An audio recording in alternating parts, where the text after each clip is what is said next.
Hey, I hope you guys are getting tuned in to join us for the Bread of Life Ministry Incorporated radio program. We're waiting for Ryan to cue us up, but we're just giving you a little time to get queued up and share with your friends. We hope you'll do that. This program has been on the air for 51 years now. 51 years. And Dad started it years ago when Norman Hall had the station and grew up there. Wonderful hometown radio station, WBNL radio, AM, FM, and now streaming on radio1540.net, as well as coming to you live. So we do 3 different ways now with our technology God has given us. So it's been a big blessing. Next week, just talked to Dad. Dad actually woke me up 10 minutes for the alarm. And if you know me, don't wake me up 10 minutes before the alarm. Hey, Sharon and Teresa, I'm glad you're joining us and watching this morning. It's going to be a good program. This program is kind of dedicated to my friend and our latest board member, Kelly Barrett Potter. We were talking yesterday, and she's been such a blessing all through the years, growing up, cheering together, going to Pike Central together, and we usually do our services and my daily devotions through Jesus Calling. And if you don't have this book, it's an awesome book. And I told her how it affected me this week and the wonderful people I got to meet at Miller Piano Specialist in Franklin, Tennessee, and helping them bring music into their world and their life. And God puts people in your path. I've always said this, whether they're there for, as Dad would say, buying shoes, or for him to witness to, or selling a piano, or installing a piano, or just there for someone to talk with. And I'm very blessed with my adult classes and how we get to share together once a week. So I called Kelly and I said, your book is exactly what I need every morning, and thank you so much. It was great yesterday to do the program we do on Saturday morning at 8:45 with Faces of HNC for head and neck cancer and really all kinds of cancer. Deb Sheridan writes the script. She's the founder of Faces of HNC, and this is Head and Cancer Awareness Month. So please do your part in sharing and letting people know this is a cancer that's not really funded by legislation. It's not a cancer you talk about because it's not a pretty cancer, which affects the head and neck up, and it causes a lot of issues of swallowing, speaking. So if you can join me on Saturdays, that's 8:45 at Sherry's Saturday Voice on Faces of HNC Facebook page. We've got a lot of things to talk about this morning. I want to tell you, too, that it's really been on my mind for a long time now. So pray for me. God opens those doors for some other forms of programming on this wonderful station and expanding. So that's what it's all about, is growing. Just like the Bread of Life Ministries that was started in 1973. With a food and clothing bank and a food pantry serving agencies and individuals, free to those in need. And we're solely supported by the wonderful private and grants offered and private contributions, churches, individuals, agencies, so corporations, and we live off of your donations, and we appreciate our volunteers. So it's expanded from the basement of our home to what it is today, and growth is what it's about. If you're not growing, you're in a stagnant pond. So we're proud to bring these forms of technology to you. I know a lot of times there's frustrations with technology. Nothing is perfect, but we're slowly but surely making it better each time, and it's because of your prayers and the opportunities. Soon if Ralph cues us up, this program today, when I talked to Dad and he woke me up, I'm going to tell you in about 20 seconds what the title of this is about today. And we will dedicate this to Kelly this morning. It was very heartwarming to hear this. We are now on the air live from WBNL Radio, AM and FM, streaming radio1540.net, coming to you from Tennessee. It's a beautiful day. The sun's shining. It's going to be warmer outside. I was going to do it outside, but still just a little cool. The program today, when I talked to Dad early this morning, I said, Dad, what's your favorite thing about today? And he was getting ready for a little church service, and he'd been watching some stuff on TV, and he said, Sherry, up from the grave he arose. So today we're going to kind of go over some things in John 11:25 and 26. Some of this comes from the King James and some from the Living Bible. But in John 11:25 and 26, Jesus said unto her, I am the resurrection, I'm the life. And though you are dead, yet shall he live. And whosoever believeth and liveth and believeth in me shall never die. Believe thou this? So he's asking them, I've told you this. Do you actually believe it? Easter weekend gives us the history and the completion of God's plan. Jesus was crucified. He was tortured, nailed to a cross, mocked, with a crown of thorns, and then nails in his hands and his feet between two thieves, and labeled in mocking, King of the Jews, on top of his cross. One of those two thieves asked for forgiveness at death, and Jesus replied, today you will be with me in paradise. So even in death, this thief had forgiveness. So this is our hope too, that we are forgiven and we have that opportunity all the way up until we die. You don't want to wait till then, but he did this as he was dying. When physical human death came to Jesus, his words were, when it finally came, it's finished. God's plan, the first part of it is done. The sky went dark as night, and it was said, surely this must have been the Son of God. This reminds me a lot of, on Mom and Dad's 50th anniversary, we wanted to throw a big party. They didn't want that.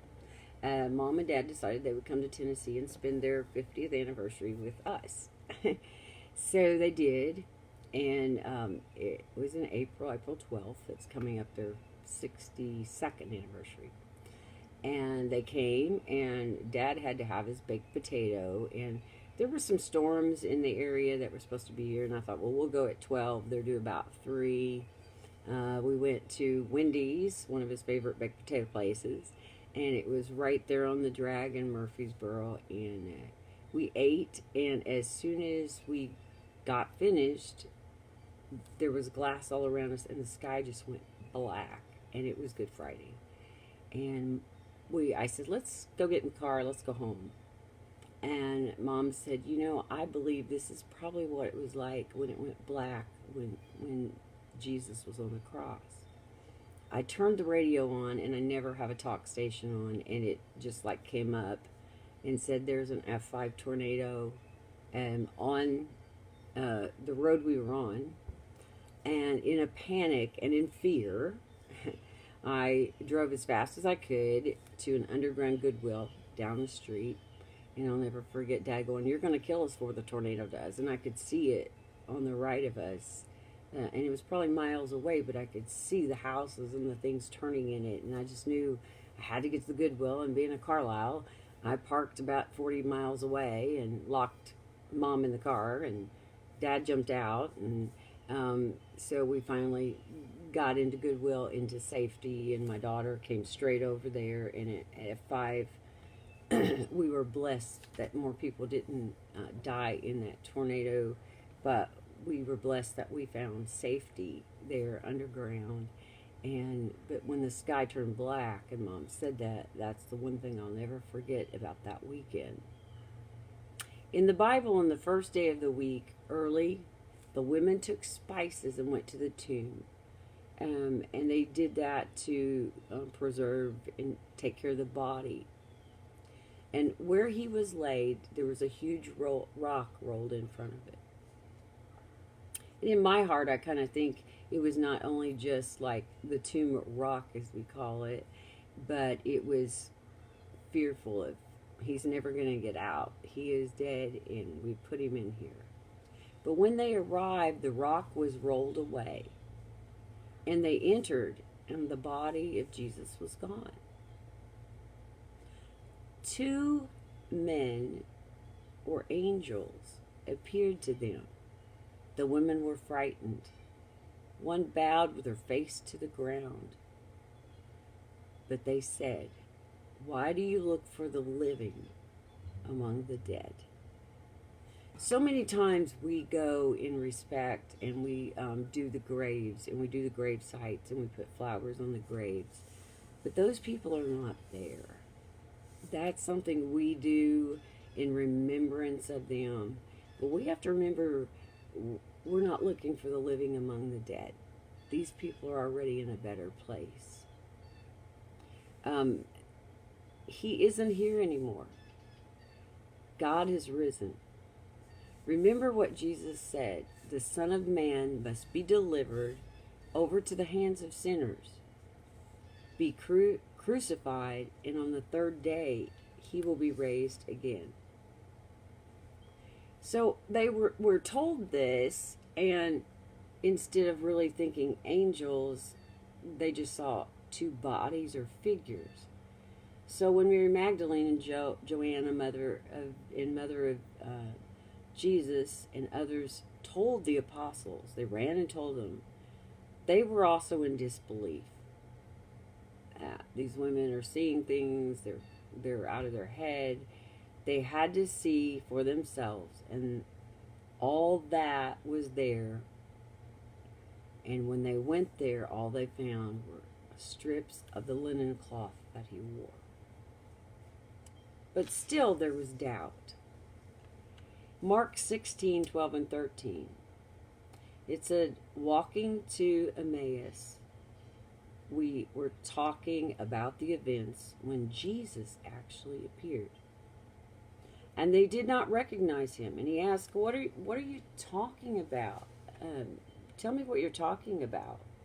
And why are you so sad? Cleopas answered, "Are you a stranger? Where have you been all these years? Do you not know what's going on?" Jesus asked again, "What things?" So they told him the story of Jesus of Nazareth, condemned, crucified, and now his body's gone. Someone's stolen it. It's gone. It's not there. And the 25th verse, as Jesus said, slow of heart to believe what the prophet spoke. This has already been told. The prophet has told you. Christ suffered these things to enter into his glory. He told them all the scriptures again, repeating the prophecy. Like us as humans, sometimes we're told something, especially me, and you have to be told again and again, and even a 3rd time. After the long walk, night was falling. Still not recognizing him, he went to dinner with them. He took bread, and he blessed it, and then gave it to them. Then it dawned on them, and they realized, and they recognized him, and he was gone. They jumped up the same hour, returning to Jerusalem, and found 11 apostles gathered. And they said to them, "The Lord has risen, and he died, and he has appeared," and he appeared to Simon. He appeared to the disciples, saying, "Peace be with you," because they were afraid. A lot of times we're afraid of of things we don't know or things we see, thinking they saw maybe a ghost, a spirit. What we don't realize today is Jesus, angels. I talked to Barbara Goen about this a lot, but they appear to us all the time. They're angels among us, just like the song. And they are sent to give us a message, to tell us something. And our first instinct as human is to be afraid. And it says in the Bible we should not fear. We should not be afraid, but open our mind and our heart. I always said God gave us an 8-pound brain in our head, and it wasn't to hold our head up. There's so many parts of the brain that are not used or not open. And I think this is why children are more prophetic sometimes on things that they say or do, is because they're young and they're innocent. And as we grow older, we don't open our minds or brains to what God is trying to show us. And he even had to show the disciples the scars in his hands and his feet. Dad said his favorite song ever, when I asked him this morning, was "Up from the Grave He Arose." And I wanted to read that because that chorus is so good. Up from the grave he arose, with a mighty triumph for his foes. He arose with victory from a dark domain, that tomb. And he lives forever with the saints that reign. He arose, he arose. Hallelujah today. God arose. Christ arose. We have to remember, as we look out in the springtime, and today we're preparing to be with our family and our friends for Easter, and we're having the egg hunts for the children, and we're seeing the life of spring come back after the winter death. And flowers, amazingly, I was talking to a friend of mine, Shabana, this week when I had dinner at their home. And she was saying, I kill plants. I said, well, you must be related to my sister. She kills them too. Strangely enough, plants that aren't even supposed to come back, for me, I stick them in a spare bedroom, the pot, and they spring back up with life. That's what we need to think about. Everything we've seen this last winter that decayed off or died, and the leaves fell, and it was brown and yucky and snowy, and now we're seeing the green. I can hear the birds chirping outside, the sun shining, plants coming back to life, and this is the renewal of life after death. And what happened that we celebrate on Easter about Jesus arose, and this body is just a shell. The shell will decay, but we will rise again. You know, the one question always on my mind is when it said, today you will be with me in paradise on the cross. When I die, will I immediately go to paradise, as I known people that have seen heaven as they're dying? Or, as it says in the Bible, those that had died in Christ will arise again. You know, that's always a big thing in my mind. Do I go right then, or am I laying there in a peaceful state till I go? But you know what? Does it really matter? If we make it and we're there and we've lived and walked the life that he wanted and have the faith, does it really matter? As long as your name is in the book. We want to remember in prayer today so many people, my parents and mom and dad. Dad's doing great. I will be up there next weekend, and hopefully we can maybe even do a radio program from Protestant home if it's accepted, and we can do that.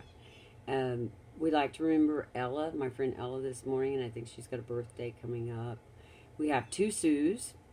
We want to remember Sharon, all of our volunteers at the Bread of Life, and please send extra prayer for my friend Harrison and who's going through some things right now. I talked to him yesterday. For those battling cancer, disease, we want to also remember the children that are sick right now. There's so many children I've talked to this week, their parents, that they have been ill or sick.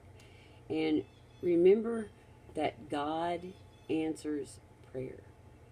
It seems like sometime I go, my prayers aren't getting through the roof. I can't, he's not listening, my prayers aren't. But you continually, it says fervently pray. And he will answer. Maybe not what you want, but what his plan is. And we have to remember, up from the grave he arose. And we will triumph through because of what he did for us on this weekend that we celebrate. We want to let you know too that we have some fundraisers coming up. We have our golf scramble scheduled again, and we'll tell you more about that a little later. We've got some surprises, and we're working, pray really hard, on a big concert to bring into Linville, and we'll let you know more details as they arise, but pray for those for us. The Bread of Life Ministry Incorporated was started in 1973, and like I said, we thank you again for everything. You're supporting us, helps us help others, and this was a vision that God gave my father in 1973 and so many other people that felt the calling too, and it is what it is today because of you. We help agencies and individuals, food bank, clothing bank, and a pantry. So for more information, if you'd like to support the Bread of Life Ministry Incorporated, please call 812-922-5424 or an agency that needs help, that number as well. If you're an individual with help, 812-922-5339. Support can be sent to P.O. Box 12, Linville, Indiana. We're on all forms of social media, and we are now upgrading our YouTube, so please go to Bread of Life Ministry Incorporated YouTube and check that out, because we're going to be adding those this weekend, a lot of programming and videos for you. And follow us and share it and like it. We'd like to thank Bo Higgs for doing a video this week too for Miller Piano Specialist. You did a great job, man, and we appreciate that. We want to thank you for joining in and sharing this program. Hey Ron, good to see you. Thanks for watching. And we want you to share this with as many people as possible.